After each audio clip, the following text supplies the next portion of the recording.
Hi viewers, எல்லாருக்கும் வணக்கம். இன்றைக்கி நம்ம வந்து சேலத்து சைடு ஸ்பெஷலான எண்ணெய் கத்திரிக்காய் குழம்பு தான் பார்க்க போகிறோம். ஆனால் இதுக்கு கத்திரிக்காய் பயன்படுத்த போகிறது கிடையாது. அதுக்கு பதிலாக வந்து முட்டை வந்து பயன்படுத்த போகிறோம்.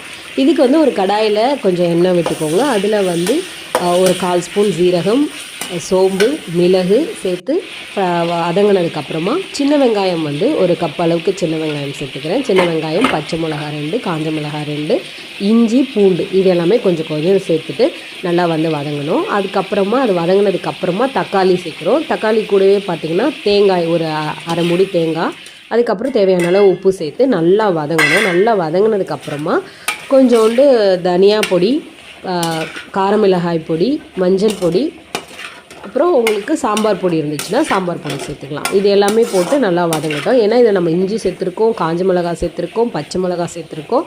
அதனால் காரம் வந்து உங்களுக்கு ஏற்ற மாதிரி போட்டுக்கோங்க. ஏன்னா நம்ம தேங்காயும் அதில் சேர்க்குறோம் இல்லைங்களா, அதனால் அதுக்கேற்ற மாதிரி காரம் போட்டுக்கோங்க. இதில் வந்து முட்டை வேக வச்ச முட்டையை அதே வானலில் வந்து எண்ணெயில் வந்து நல்லா கீறிட்டு அதை வதக்கி எடுத்ததை பார்த்துருப்பீங்க.